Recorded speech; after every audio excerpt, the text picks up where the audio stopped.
이 땅에 많은 사람들의 모습이 마음은 정말 원이지만 그러나 육신이 약하다 이런 고백을 하는 사람들 많이 만날 수 있습니다. 아마 이 사람들 가운데 우리도 포함될 수 있습니다. 우리는 마음으로는 정말 원합니다. 정말 생각이 늘 있고 그리고 우리의 마음은 늘 있습니다만은 하지만 정말 실천하지 못할 때가 많이 있죠.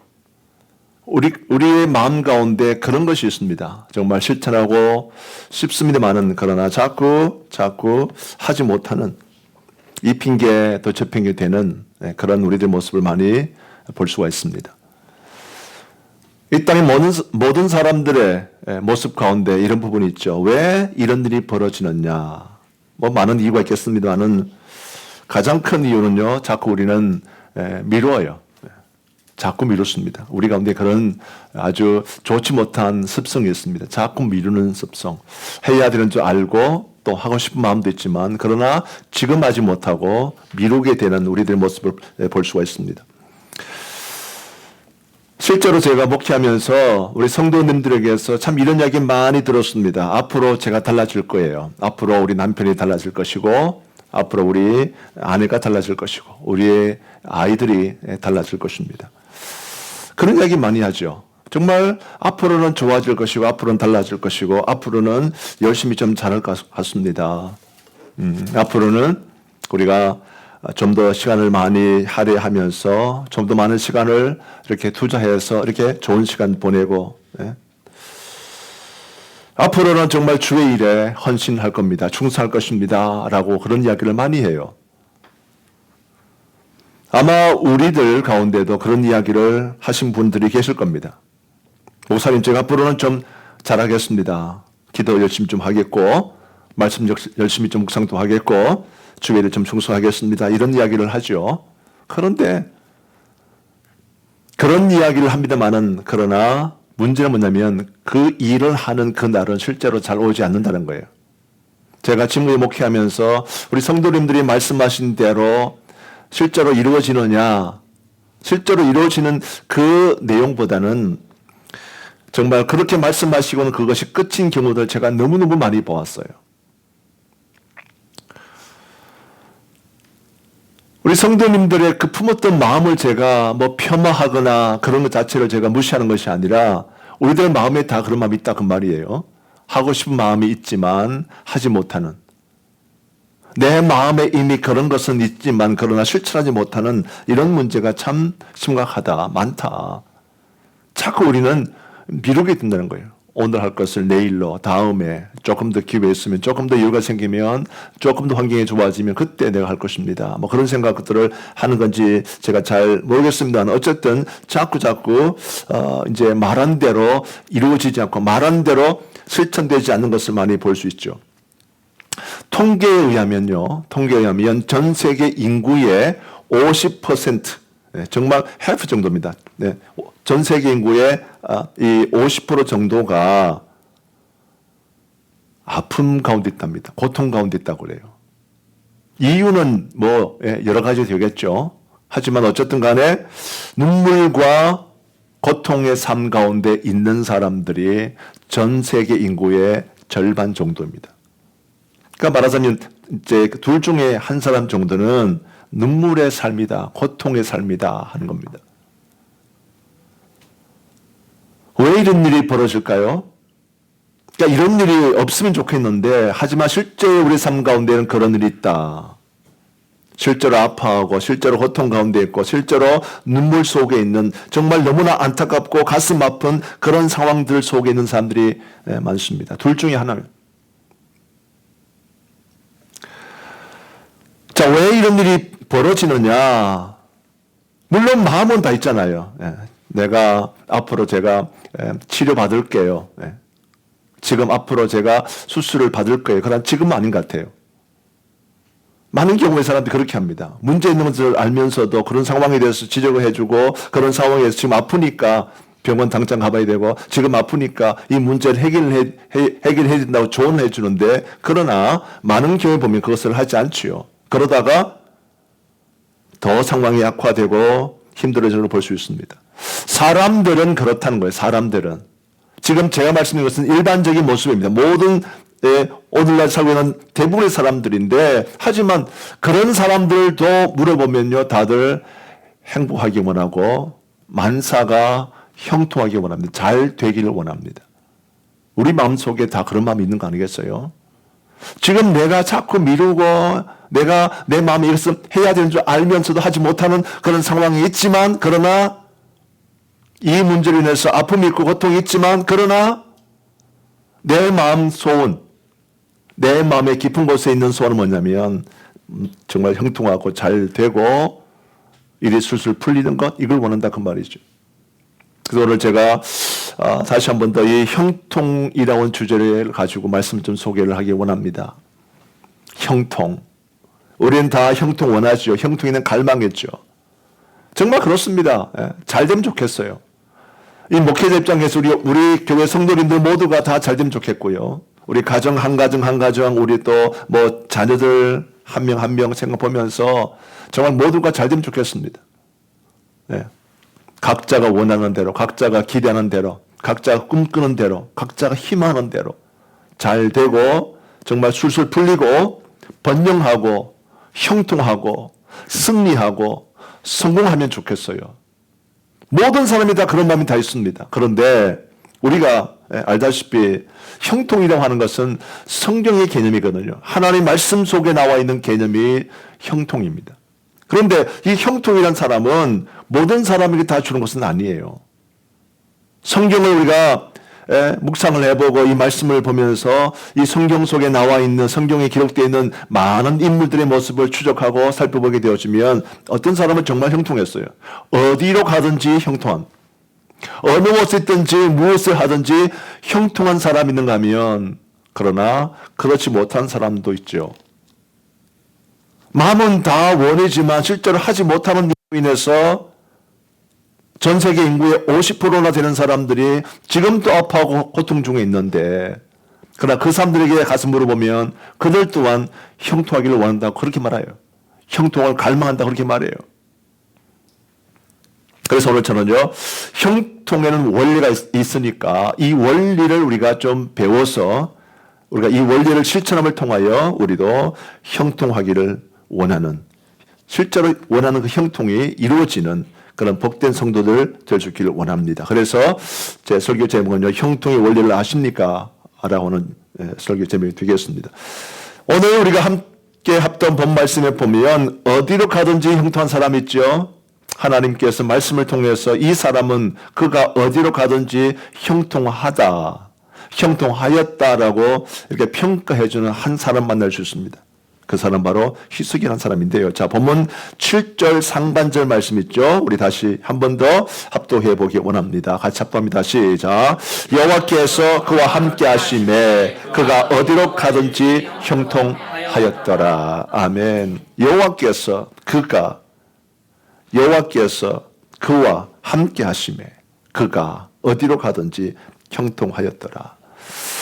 성경 하나님 말씀 속에 보면 정말 그런 사람들 있죠. 우리가 잘 알다시피 하나님께서 여호수아에게 말씀해 주십니다. 이제 모세가 이 세상에 이제 더 이상 존재하지 않냐고 모세의 후계자 되는 여호수아가 아주 힘들어하고 불안해지고 있을 그때에 하나님께서 여호수아에게 주신 말씀 뭐냐면, 네가 이거 하게 되면, 그리하면 네가 어디로 가든지 형통할 것이다. 하나님께서 여호수아에게 그렇게 말씀하세요. 네가 좌로나 우로나 치우치지 아니하고 내가 너에게 준 모든 율법을 준행하면, 그리하면 네가 어디로 가든지 너는 형통할 것이다. 형통하리라. 이렇게 말씀합니다. 약속의 말씀이 있어요. 자, 제가 무슨 말을 하려고 하는지 아시겠습니까? 하나님 말씀에 보면 형통, 우리가 그토록 원하는 형통에 관한 비밀과 형통에 관한 원리와 형통에 관한 이치가 담겨 있다는 그 말이에요. 다 형통 원합니다. 다 잘 되기 원하고요. 부모 입장을 하면 우리 자녀들이 다 잘 되기를 원합니다만은, 그런데 잘 되기를 원하지만 이 형통의 원리와 이 가치를 우리의 삶 가운데 실제로 내가 품고 그렇게 적용하면서 그렇게 살아가지는 않는 경우들이 많이 있죠. 대부분이죠. 그래서 힘들다. 오늘 말씀 가운데 제가 두 가지 중요한 형통의 원리를 소개해드리기 원합니다. 많은 말씀이 있겠지만 그러나 그 말씀 가운데서 두 가지만, 너무 많아도 우리가 실천하기 힘드니까요. 두 가지만 제가 말씀 통해서 정리해서 좀 소개 올려드리겠습니다. 형통의 원리가 뭐냐? 어떻게 하면 우리의 삶이 형통할까? 어떻게 하면 내 인생이 형통할까? 어떻게 하면 우리 가정에 우리 자녀들의 삶이 형통할 것인가? 어떻게 하면 우리 성도님들의 삶이 형통할 것인가? 형통의 원리를 잘 알고 이 형통의 원리를 따르고 형통의 원리를 실천하면 그 원리대로 살아가면 미루지 말고 말이에요. 미루지 말고. 이런저런 핑계거리 되면서 자꾸 미루고 오늘 할 일을 내일로 미루고 그렇게 미루지 말고 지금 당장 바로 이 순간부터 우리가 내 삶 가운데 적용한다면 오늘 하나님께서 말씀해 주신 것처럼 우리의 삶 또한 형통하게 될 것이다. 어디로 가든지 형통하게 될 것이다. 히스기야는요, 정말 그가 어디로 가든지 형통하였습니다. 왜냐하면 그에게는 형통의 원리를 삶 가운데 실천했기 때문이에요. 그래서 오늘 이 말씀을 통해서 두 가지를 소개 올려드리겠습니다. 자, 첫 번째는요, 형통의 첫 번째는 하나님 앞에서 정직해라. 정말 중요한 원리입니다. 하나님 앞에서 우리가 정직하면요, 우리의 삶이 형통하게 돼요. 나의 모습이, 나의 삶이 하나님 앞에서, before God, 하나님 앞에서 내가 정직한 겁니다. 하나님 앞에서 내가 정직한 삶을 살아가는 거예요. 이런 사람은 하나님께서요, 형통케 하십니다. 이런 사람이라면 우리가 어디로 가든지 이 사람의 삶은요, 형통하게 되어 있습니다. 하나님 앞에서 나의 삶이 정직해야 됩니다. 우리 부모가 하나님 앞에서 정직하면요, 우리 가정들이요, 형통하게 되었습니다.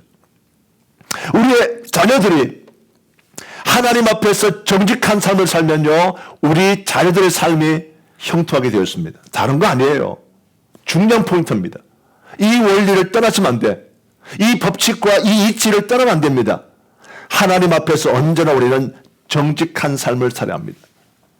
성경에서는 이 사실을 굉장히 강조합니다. 물론 세상에서는 정직하면 손해본다 그런 말을 많이 하죠. 그래서 적당히 거짓말도 하고 적당히 남도 좀 속이면서 그렇게 살아가야 손해보지 않고 잘 산다 이렇게 생각들 합니다만은 그러나 하나님 말씀은 그렇게 말하지 않습니다. 하나님 말씀은요, 언제나 정직해라. 히스기야 삶이 바로 그랬다는 거예요. 성경에서 기록되어 있는 모든 사람들의 모습이 다 그런 거예요. 제가 소개해 올려드릴 포인트가 뭐냐면요, 이런 이야기입니다. 정직한 삶에는 여러 가지 영역이 있어요. 영역이. 팔트가 부분이 있습니다. 자, 예를 들어서 어떤 사람은 이럴 수 있어요. 어떤 사람은 신앙적인 차원에서는 정직하지 못해. 그런데 세상적인 삶 가운데는 굉장히 정직한 사람이 있을 수 있습니다. 예수 믿지 않지만 하나님을 섬기지 않는 사람이지만 정말 정직하게 준법 정신, 법을 잘 지키고 질서를 잘 지키고 그렇게 사는 사람이 있습니다. 물론 그 사람도 정직하지만 그러나 하나님 앞에서 정직하다라고 말할 수 없어요. 제가 말씀드리신 포인트는 이런 이야기입니다. 어떤 사람은 세상적인 관계 속에서 여러 사람들의 관계 속에서 또 내 직장적인 삶 가운데서 내가 해야 할 일 가운데서 또 이런저런 차원에서 정직하기도 합니다만은 그러나 물질에서 정직하지 못한 사람이 있어요. 물질이라는 영역 속에서 정직하지 않아. 하나님의 것을 도둑질하고 또 하나님께서 명하신 그 일에 관해서 정직하지 않아요. 이해되십니까? 그러면 정직한 거 아니라니까요. 하나님께서 말씀하시는 그 내용이 뭐냐면 모든 영역에서 이게 하나님 앞에요. 하나님 앞에. 하나님 앞에서 신앙적인 관계, 인간의 관계 속에서의 어떤 모습, 아니면 물질과의 관계 속에서의 어떤 모습, 뭐 직장에서의 어떤 성실에 관한 문제, 이 모든 문제 속에서 우리가 정직해야 합니다. 정직할 때 그때 하나님께서는 형통케 하십니다. 자, 우리 본문 3절 4절 말씀인데 우리 한 번 더 합독해 보겠습니다. 시작. 히스기야가 그의 조상 다윗의 모든 행위와 같이 여호와께서 보시기에 정직하게 행하여 그가 여러 산당들을 제거하며 주상을 깨뜨리며 아세라 목상을 찍으며 모세가 만들었던 놋뱀을 이스라엘 자손이 이때까지 향하여 분향함으로 그것을 부수고 느우스단이라 일컬었더라. 아멘. 오늘 이 말씀 속에는 보면 신앙적인 문제처럼 보입니다. 분명히 오늘 3절 말씀 가운데서 히스기야가 그의 조상 다윗의 모든 행위와 같이 여호와께서 보시기에 정직하게 행하였다. 하나님 보시기에 정직하게 행하였다. 하나님 앞에서 정직한 삶을 살았다라고 말씀하면서 그 다음에 보여주는 것이 4절 말씀인데 4절 말씀에서 보면 우상을 깨뜨리는 내용이죠. 신앙입니다. 근데 우리가 여기에서 오해가 뭐냐면 지금 무조건 신앙적인 차원에서만 정직하면 된다고 생각하는데 그렇지 않다는 거예요. 제가 지금 강조하고 싶은 포인트는 그게 아니란 거예요. 신앙적인 차원에서도 우리가 정직해서 하나님 외에 다른 신을 섬기지 아니하고 우상을 숭배하지 아니하고 이 모든 것에 관해서 우리가 정직해야 합니다만은 이 부분뿐만 아니라 다른 부분에도 마찬가지. 앞에서 말씀드린 것처럼 사람들과의 관계 속에도 마찬가지입니다. 어떤 사람은요, 다른 사람들 관계가 좋지 않아요. 다른 사람 관계 속에서 정직하지 않아요. 미워하는 마음들, 아주 마음에서부터 용서하지 못하는 마음들, 이런 것들이 여전히 남아있으면서도 하나님 앞에서 내가 신앙적으로 내가 정직하니까 나는 정직한 삶이다라고 그렇게 착각합니다만 그렇지 않다 그 말이에요. 이미 앞에서 말씀드렸습니다는 많은 교회 성도님들이요, 이 물질이 너무 약해요. 물질이 하나님께 바치고 하나님께 드리고 하는 이 문제 너무너무 부정직합니다. 11조 다들 뭐 듣기 싫은 이야기 하겠습니다. 11조 마찬가지 아닙니까? 정직하지 않아. 대충 신용해. 신용. 한 것처럼 그냥 정직하지 않아요. 형통할 수 없어요. 정확하게 제가 요거 좀 가르쳐 드리자면 좀 더 많이, 좀 더 올려서. 만약에 내가 어떻게 뭐 텍스 빼고 이렇게 받는 수입이 만약에 2,120불이다. 그러면은 212불이 아니고 11조라고 하는 것은 220불. 이렇게 올리는 거예요, 이게. 그 정도는 돼야 됩니다. 자, 뭔 말인지, 뭔 말인지 아시겠어요? 하나님 앞에 우리가, 그게 마음이잖아요. 항상 그런 마음이야. 내가 하나님께 많이 드린다. 내가 하나님 앞에서 물질 관계 속에서 내가 정직한다. 이 정직한 이 부분이 필요하다. 그 말이에요. 제가 지금 한 부분이 아니야, 한 부분이. 우리는 모든 영역 속에서 전부 다가 정직하게 다 좋아야 그때 우리는 하나님 앞에서 내가 정직하다 이렇게 말할 수 있다 그 말이에요. 하나님 그런 사람의 삶을 절대로 외면치 않습니다. 하나님은 이런 마음 가지고 이런 모습 가지고 하나님 앞에 살고자 애를 쓰는 사람의 삶을 하나님 결코 외면치 않습니다. 반드시 형통하게 반드시 복이 되게 인도하시는 거예요. 근데 많은 성도님들이 그렇게 살지 못하더라고요. 자꾸 핑계 대고 자꾸 그냥 인색해져 가고 자꾸 뭔가 아까워하게 되어지고 결과적으로 뭐냐면 하나님 못 믿는 거예요. 다른 게 아니에요. 하나님 믿지 못하기 때문에 내가 계산하는 거야. 하나님 믿지 못하기 때문에 내가 핑계 대는 거예요. 하나님 믿지 못하기 때문에 자꾸 또 다른 또 변명거리를 찾고 있는 거예요. 형통하지 못합니다. 여호와 보시기에 형통하다 말이 그 말이에요. 정직하다 말이 그 말이에요. 히스기야는 여호와 보시기에 하나님 보시기에 정직한 삶을 살았습니다. 요즘도 이런 학교가 있는지는 제가 잘 모르겠습니다만은 제가 신학교 다닐 때는 그랬어요. 저희 신학교 다닐 때는 시험을 치면은 그때는 이제 하여튼 시험을 이렇게 보잖아요. 중간고사 미텀을 보든지 파이널 exam 보든지 이렇게 할 때 시험 보면 시험 문제 주면 주고 그다음에 교수들이 다 나가버려요. 나가버리면은 그다음에 우리가 사실은 거기서 취딩할 수도 있고 막 그렇게 할 수 있잖아요. 근데 다들 정직하게. 왜냐하면 신학생인데 지금 내가 before가 하나 높이 있는데 그래서 그냥 그 밑에는 가방 안에는 다 있는 거예요. 참고서가 다 있는 거죠. 다 있지만 유혹 있지만 그것을 그냥 탁 물리치고 그냥 시험을 치고 그렇게 다른 게 아니라 이게 정직한 거 아닙니까? 하나님 앞에. 무시험, 무감독죄. 요즘 그렇게 하는지 모르겠습니다는 저희는 그렇게 했어요. 저희 때는. 제가 신학 공부할 때는 제가 그렇게 했습니다. 저는 그게 중요하다고 생각해요. 근데 이런 상황 가운데서도 막 취링하고 그런 가운데 지금 어쨌든 감독이 없으니까 누가 없으니까 그 앞에서 참고서 내가 좀 뺏겨 쓰고 이렇게 해가지고 좋은 점수를 받아본들 그걸로 뭐 하냐 그 말이에요. 그걸로. 그거에서 박사학위 받아본들 그게 뭐 하겠어요 그거. 아무것도 아니지. 하나님 앞에서 정직해야 합니다. 하나님 앞에 정직한 삶이 중요한 거예요. 항상 이 포인트 잡으셔야 돼요. 나는 모든 영역 가운데서 내가 하나님 앞에 정직할 거야. 그러면 하나님께서 우리의 삶을 인도하시고 하나님께서 말씀하신 것처럼 하나님께서 여호수아에게 약속하시고 하나님께서 희생의 삶을 축복해 주신 것처럼 하나님이 우리의 삶 가운데 그렇게 인도하실 거야. 이 믿음이 필요하다고 말이에요. 아멘. 이 믿음 필요한 거예요. 자, 우리 잠언 14장 11절 말씀입니다. 우리 같이 한번 합독해 보겠습니다. 잠언 14장 11절 같이 합독합니다. 시작. 악한 자의 집은 망하겠고 정직한 자의 장막은 흥하리라. 아멘. 틀림없는 하나님의 약속이에요. 정직한 자의 집, 정직한 자의 가정, 정직한 사람들이 모여 있는 하나님의 교회, 정직한 사람들이 모여서 일하고 있는 직장 흥하게 되어 있어요. 흥하게 되어 있어요. 반드시 응하게 되었습니다.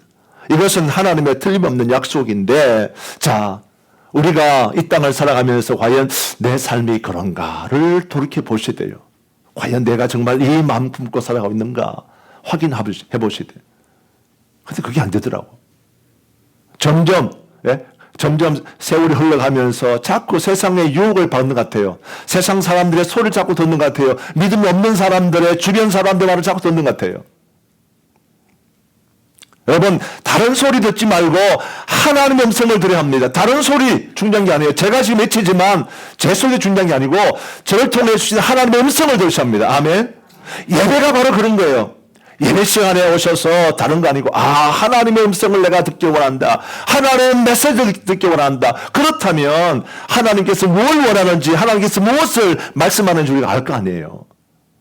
이 소리는 다 팽개쳐 버리고 세상에서 믿음 없는 사람의 소리를 자꾸 듣고 세상의 소리를 자꾸 들으니까 이거 필요 없고 적당히 그냥 예수 믿는 척하고 적당히 이렇게 타협 좀 하고 적당하게 이렇게 핑계 좀 대고 변명 좀 하고 이렇게 살아도 되는 인생 뭐 있어 그러면서 살아가는 경우가 많다는 거예요.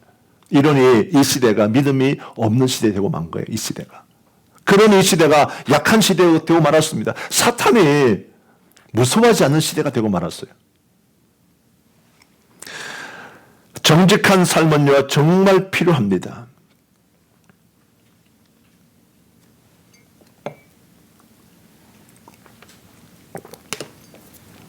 우리가 모든 삶의 영역 가운데서 모든 부분 가운데서 정직한 삶을 살기 위해서는요 무엇보다도 하나님을 경외하셔야 합니다. 하나님을 두려워하셔야 돼요. 저는 지금 말씀드린 경외라는 이 말씀, 물론 같은 뜻입니다만 그 뜻이 말하는 그 느낌보다는 두렵다 말이 훨씬 더 제게는 많이 와닿아요. 하나님을 경외하라 이것보다 하나님을 두려워하라. 제게는 훨씬 더 강하게 와닿습니다. 세상의 그 어떤 것보다도 하나님이 두려워야 돼. 다른 거 아니에요. 내가 이 땅 가운데서 모든 삶의 영역 가운데서 내가 정직하게 살기 위해서는요 다른 거 아니에요. 하나님이 세상 그 무엇보다 하나님이 뭐 돈보다, 하나님이 내 직장의 보스보다, 하나님이 학교의 어떤 교수보다, 성적보다, 내 미래보다, 내 성공보다 더 두려워야 되는 거야. 하나님이 가장 두렵다면요, 우리는 정말 정직하게 살 수 있습니다. 그게 중요한 포인트예요. 어떤 남자가 출마했습니다. 예. 선거에 출마했는데 이제 거기서 이제 투표를 하고 난 뒤에 다 투표 결과가 너무 안 좋아서 아주 이제 풀이 죽어가지고 이렇게 집으로 돌아왔어요. 그래서 아내가 궁금해서 이렇게 질문했습니다. 여보, 몇 표 나왔어? 그랬더니 하는 이야기가 2표 그랬대요. 그랬더니 아내가 갑자기 화를 내면서 도대체 한 일은 또 누구야? 했답니다. 뭔 말인지 조금 이해되려나? 조금 아직 좀 감이 좀 걸려. 뭔 소리인지 몰라. 예. 사람이 그래요. 이 세상 가운데서 정말 하나님 앞에서 우리가 하나님을 두려워할 수 있어야 이 땅 가운데서 이런 저는 관계 속에서 마찬가지입니다. 오늘 이 시대는 불륜천국입니다. 정말 그런 시대 아닙니까? 하나님 두려워하셔야 되는데 하나님 두려워하지 아니하니까 자꾸 부정직한 어떤 모습으로 그렇게 살아가고 있는 거죠. 예. 안 걸리면 답니까? 아니야. 늘 정말 하나님을 두려워하면서 내가 누굴 만나든지 내가 무엇을 하든지 어떤 상황이든지 정직하게 살아야 합니다. 그래야 하나님께서 여러분의 앞길을 형통하게 인도하십니다. 아멘. 이런 사람이 어디로 가든지요 형통케 해주는 거예요. 이게 원리입니다. 이 형통의 원리입니다. 이 원리를 외면하면서 내가 잘 되기를 원한다? 아니죠. 왜 하나님 나에게 은혜 베풀지 않나요? 아니죠. 원리를 이 법칙을 자꾸 어기니까 아닙니다. 그래서 항상 우리는 모든 영역 속에서 정말 깨끗하게 하나님 앞에 정직한 삶을 살아야 되겠다 하는 것입니다. 자, 두 번째는요. 하나님을 온전히 신뢰하는 사람이 되어야 합니다. 이게 참 중요한 포인트인데요. 같은 뭐 내용이 비슷하긴 합니다만 그러나 좀 의감이 좀 달라요. 느낌이 좀 달라요. 모든 삶 가운데서 온전히 하나님을 신뢰하는 사람, 내가 하나님을 온전히 신뢰하는 그런 사람을 하나님께서는요 형통하게 하신다라고 말해요. 여기서 말하는 것은 뭐냐면 더 most, 가장 누구보다도 더 우리 마음에 이런 것이 있어요. 우리의 삶 가운데 그런 기준이 필요하죠. 나는 누구보다도 더 하나님을 신뢰해. 나는 우리 피플스 교회 성도 가운데서 내가 가장 하나님을 신뢰하는 사람이야 라고 우리가 자부할 수 있어야 합니다. 그런 게 필요한 거예요. 제가 아마 여러 번 이런 설교한 적이 있을 겁니다. 자꾸 나보다 못한 사람들 바라보면서 용기 얻지 마라. 나보다 못한 사람 보면서 야 그래도 나는 얘보다 좀 낫지 않냐고. 아니라 그 말이에요. 나보다 훨씬 더 뛰어난 사람 보면서 그 사람보다 내가 더 능가하기를 원하는 그 사람보다 더 하나님을 신뢰하는 마음 가지고 그렇게 살기를 원하셔야 합니다. 이게 중요한 거예요. 그런 마음의 자세를 품고 나아갈 때 그때 우리는요 하나님께서 주시는 형통의 은혜를 누릴 수 있습니다. 자꾸 우리는 그런 마음이 있죠. 예, 정말 적당하게 이 정도 하면 되는 거 아니야? 그래도 내가 좀 이만하면 좀 나은 사람 아니야? 자꾸 스스로 그냥 생각하고 그렇게 하는데 아니라니까. 절대적입니다. 하나님께서는요 상대평가 아니에요. 상대평가가. 우리 그 먼저 이제 알죠. 둘이 비슷비슷한 사람끼리 해가지고 야 둘 다 좀 마음에 안 드는데 그 중에 얘가 좀 나아. 이래서 얘를 복주자 이런 것이 아니라니까요. 하나님께서는 다 뭐냐면은 절대평가입니다. 어느 기준이 있어. 그 기준을 하나님께서 원하시기 때문에 우리도 마찬가지예요. 이 땅 가운데서 우리가 하나님을 신뢰할 때 나는 온전히 신뢰. 그래서 항상 이런 생각 해보셔야 합니다. 과연 내가 하나님을 100% 신뢰하나? 내가 하나님 말씀을 내가 믿고 있나? 또 하나님 약속을 내가 정말 믿고 있나? 내가 하나님께서 나와 함께 하시면 믿고 있나? 하나님께서 내 삶 가운데 인도하실 것을 내가 믿고 확신하고 있느냐? 이것을 자꾸 확인해 보셔야 돼요. 100% 신뢰했습니다. 온전히 하셔야 되는데 그래야 형통의 복이 있습니다. 자, 우리 본문 5절 6절 말씀인데 같이 합독해 보겠습니다. 시작. 히스기야가 이스라엘 하나님 여호와를 의지하였는데 그의 전후 유다 여러 왕 중에 그러한 자가 없었으니 곧 그가 여호와께 연합하여 그에게서 떠나지 아니하고 여호와께서 모세에게 명하신 계명을 지켰더라. 아멘. 참 중요한 포인트가 있죠. 히스기야를 통해서 확인할 수 있는 이 히스기야 왜 그가 어디로 가는지 형통하게 되느냐 보면요. 그의 전후 5절 말씀에 나와 있습니다. 그의 전후 앞에도 뒤에도 유다 여러 왕 중에 히스기야 같은 사람이 없다는 거예요. 이러한 자가 없었다. 최고다 최고. 히스기야는요 그 누구보다도 하나님을 잘 섬기고 하나님을 신뢰한 사람이었어요. 그게 중요한 포인트예요. 나는 우리 교회 성도 가운데서 나는 가장 내가 누구보다도 내가 하나님을 가장 먼저 가장 많이 신뢰하는 사람이 될 거야. 그래서 하나님께서 우리 가운데 야 이런 사람은 이런 자는 전후 이런 사람이 없다. 이 사람이 최고다. 이런 사람이 정말 아무도 없다. 이 사람밖에 없다라고 하는 그런 평가가 필요하다 그 말이죠. 하나님을 신뢰하되 하나님을 믿되 온전히 신뢰하되 최고로 신뢰했다 그 말이에요. 최고로. 근데 제가 지금까지 목회를 하면서 우리 성도들을 보면 그렇지 않더라고 말이죠. 그렇지 않더라고요. 저는 제가 믿음이 없어가지고요. 그 이야기 참 많이 해요. 진짜로. 제가 생각할 때는 그래도 좀 잘 훈련하고 잘 양육하고 잘 권면하고 잘 이렇게 말씀으로 이끌면 교회의 중직자 되겠다. 앞으로 참 주를 위해서 큰 일을 할 사람이 그런 인재가 되겠다 이 생각을 하고 그렇게 말하면 목사님 제가 믿음이 없어가지고요. 믿음이 없대 본인 스스로가. 본인 스스로 믿음 없다고 이렇게 하면 되겠냐 그 말. 이런 사람은 하나님 복 주시겠냐 그 말이에요.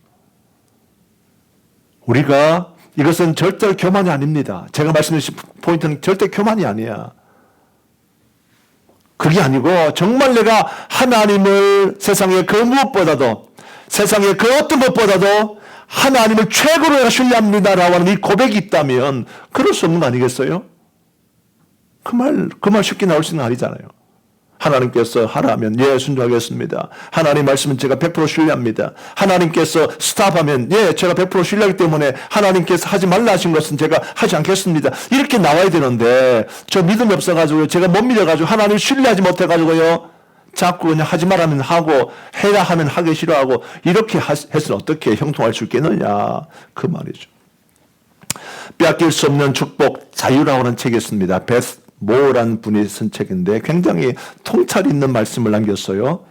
그분이 이런 이야기 했습니다. 우리가 구원을 받아들이는 아주 짧은 순간 동안에는 그리스도를 믿는다. 그러나 그 이후에 남은 생애 동안은 그리스도를 더 이상 믿지 않고 살아갈 수도 있다. 이해하셔야 합니다. 정말 내가 예수 믿고 난 후에 그렇죠. 주님께서 나를 구원해 주신 것에 감사하고 내가 정말 예수 말미암아 내가 구원받고 예수 말미암아 생명 얻는 것에 대해서는 내가 믿어요. 그래서 이제 하나님 백성 되고 교회 안에 들어왔는데 그 이후부터는 하나님 믿지 않는 채로 살아갈 수 있다는 거예요. 그러면 자꾸 믿음 없어가지고요. 이딴 소리 하는 거지. 좀 하실래요? 제가 믿음 없어가지고. 제가 그 정도 신앙 아니에요. 좀 헌신 좀 하실래요? 새벽기도 좀 하실래요? 그냥 작정기도 좀 하실래요? 제가 그 정도 신앙이 아니라, 그 정도 믿음이 아니라서요. 이래 가지고 안 된다, 이래 가지고는. 형통 못합니다, 이래 가지고는. 히스기야처럼 모든 사람보다 뛰어나야 돼. 누구보다도 뛰어나야 돼. 다른 사람 다 안 해도 나는 해야 돼. 이 마음이 중요하다 그 말이에요. 이 마음이. 누가 안 하니까 다른 사람이 없으니까 나 안 할 거야. 그래가지고 무슨 복을 받겠냐고. 무슨 복을 받겠냐고. 오늘 중요한 포인트입니다. 5절 말씀 우리 다시 한번 답독해 봅니다. 시작. 히스기야가 이스라엘 하나님 여호와를 의지하였는데 그의 전후 유다 여러 왕 중에 그러한 자가 없었으니. 아멘. 그의 전후 유다 여러 왕 중에 그러한 자가 없었으니. 야, 이런 사람이 없다는 거야. 우리가 이런 사람 돼봅시다. 아멘. 우리가 이런 사람 돼보자고요. 다른 사람 말고 내 주위에 있는 모든 사람 말고 나는 목표 하나야. 이 모든 사람보다 더 뛰어나서 하나님을 100% 신뢰하고 하나님을 내가 온전히 신뢰하고 누구보다도 최선 다해서 신뢰하는 그런 마음 가지고 그런 모습 가지고 그렇게 내가 살아갈 거다. 이렇게 마음의 결심 품고 나아가야 이게 형통의 비밀이고 형통의 원리가 된다. 그 말이에요. 사람들이 자꾸 하나님 믿는다고 하면서도 하나님 최고로 섬기지 못한 이유가 뭐냐면 다른 게 아니죠. 하나님을 신뢰하지 못하는 사람들 일반적인 원인이 있습니다. 한 3가지로 정리할 수 있는데 첫째 뭐냐? 하나님의 약속을 오해합니다. 하나님 약속을 오해해가지고 못 믿는 거예요. 마치 사람의 약속처럼 생각하는 거야. 내가 자꾸 약속 지켜놓고 약속해놓고 약속을 어기는 어쩔 수 없이서 상황에 핑계 대면서 내가 약속 어기는 이런 것 때문에 마찬가지 하나님께서도 약속하신 것을 그렇지 않을까라고 생각하고 잘못 오해하고 있는 거죠. misunderstanding. 많은 경우의 성도님들이요 이렇게 살아가요. 하나님 약속을 오해합니다. 근데 하나님 말씀은 이렇습니다. 한 번 약속하신 것은 변개치 않은, 바뀌지 않은 겁니다.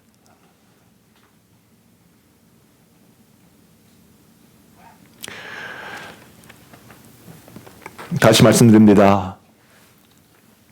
여호수아가 이제 모세의 후계자로서 뒤이어서 이스라엘 백성들을 인도해야 되는데 참 부담이 많았죠. 부담이 참 많았어요. 앞에 있는 모세가 워낙 위대하기 때문에, 워낙 위대한 사람이기 때문에 그래서 참 부담이 많이 됐을 거예요.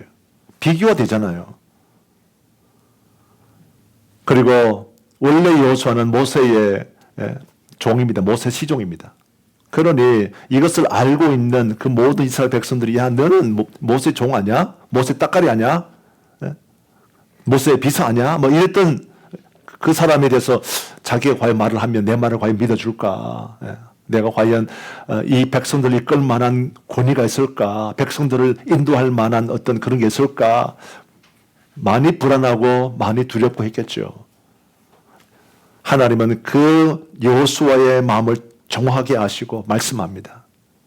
네가 너의 앞에 있었던 그 모세가 하나님 말씀대로 순종하고 그렇게 했던 것처럼 너도 마찬가지로 하나님의 말씀, 그 율법을 지키고 말씀대로 행하려고 애를 써가고 네가 좌로나 우로나 치우치 말고 오로지 한 길, 똑바로 다른 사람 신경 쓰지 말고 오로지 한 길 쫙 가기만 한다면 너의 앞길은 형통할 거다. 약속해 주고 약속.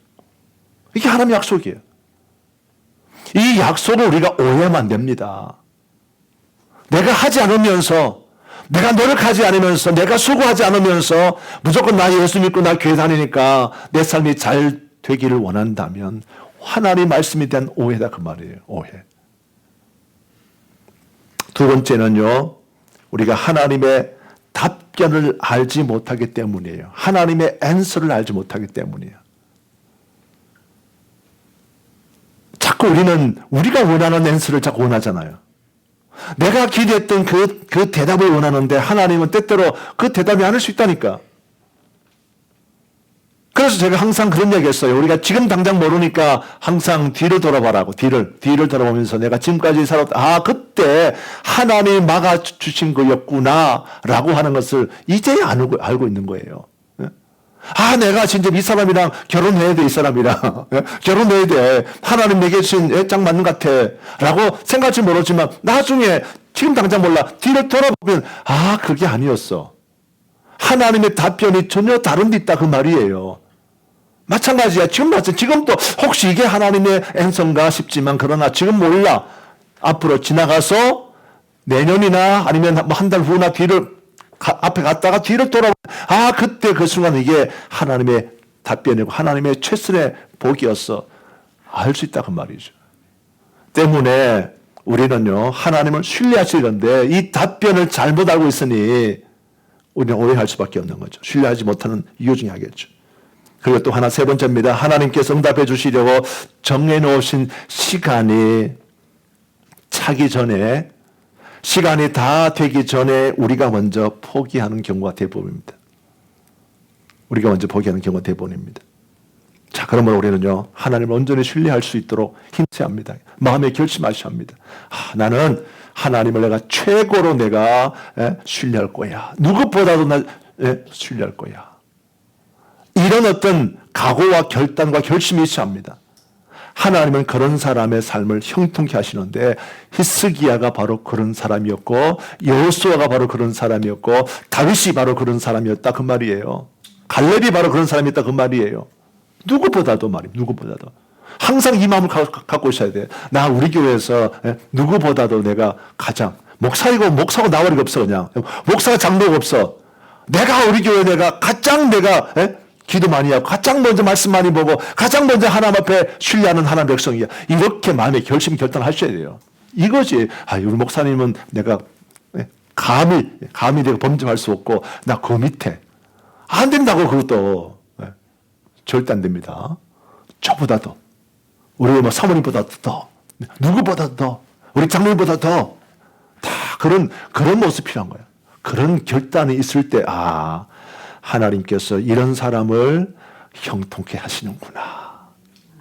꼭 기억하셔서 모두가 다 형통한 삶을 누리는 주의 종들 되시길 바랍니다. 기도하겠습니다.